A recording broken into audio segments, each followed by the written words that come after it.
Hello दोस्तों, आज की कहानी में हम आपको बताएंगे चुड़ैल से शादी करने को उतारू। वीडियो बिल्कुल भी स्किप ना करें, एंड तक जरूर देखें। यह एक सत्य और आंखों देखी घटना है। हमारा गांव गोंडा जिले में पड़ता है।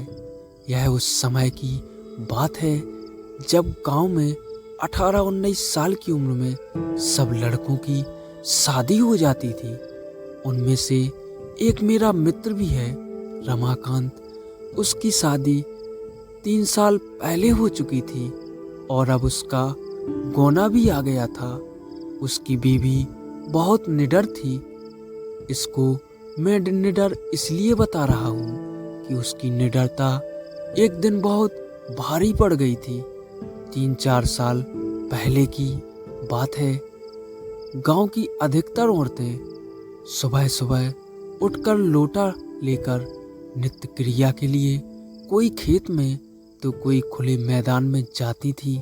वो भी जब गांव के पुरुष लोग सो रहे हों तभी जाती थी। कुछ दिन बीत गए तो अब रमाकांत को एक सुंदर सी बेटी हुई। बेटी अभी 8 महीने की थी। उस समय उसकी बीवी सुबह सुबह अकेले उठकर खेत में चली गई और अपने सासू माँ को या फिर अपनी जेठानी को भी नहीं जगाया। वह अकेले ही चली गई क्योंकि वह तो बहुत निडर थी। लेकिन उस समय वह ना तो हाथ में चाकू और ना ही माचिस लिया। जिस घर को बच्चा पैदा होता है उसके 1 साल तक उस घर की औरतों को बाहर अकेले नहीं भेजा जाता।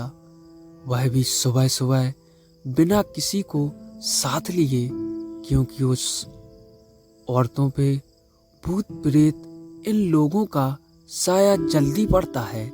लेकिन वह अकेले गई थी। तभी वहां बेल का पेड़ लगा था। उस पर एक चुड़ैल घूम रही थी जो उसके साथ नहीं आना चाहती थी, लेकिन फिर भी वह आ गई। जब रमाकांत की औरत खेत से लौट आई तो लोटा फेंककर पलंग पर बैठकर गाना गाने लगी।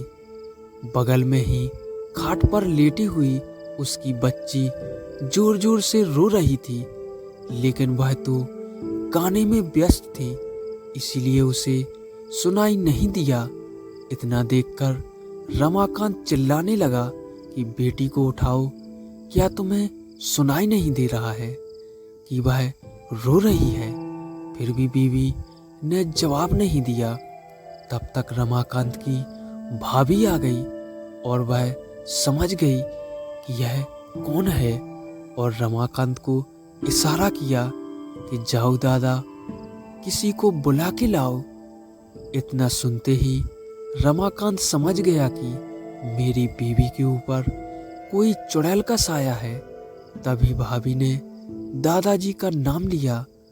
तब तो रमाकांत पलंग पर बैठकर दादागिरी झाड़ने लगा और बोला कि तुम कौन हो, यहाँ पर क्यों आई हो, क्या तुम मुझसे शादी करना चाहती हो? तब तक गांव की कुछ औरतें और कुछ पुरुष मजा लेने के लिए इकट्ठा हो गए। चुड़ैल ने कहा कि मुझ में तुम्हें क्यों दिलचस्पी हो रही है? क्यों मुझसे शादी करने के लिए उतारू हो रहे हो? तो रमाकांत झट से बोला कि मैं कुछ काम धंधा तो करता नहीं, लेकिन अगर तुम साथ रहोगी तो धन दौलत लाती रहोगी। चुड़ैल ने हंसकर बोला, ऐसा कुछ नहीं होता। हमारे में कोई ना कोई मुखिया जरूर होता है जो धन दौलत की रखवाली करता है। तुम चाहो तो हमारी दुनिया में चलो, तब मैं तुम्हें सब कुछ दूंगी, पर अभी नहीं, क्योंकि तुम जीवित हो। रमाकांत समझ गया कि अब मेरे साथ कुछ नहीं आने वाला है, तो उसने बोला कि ब्राह्मण परिवार में आते हुए तुम्हें डर नहीं लगा?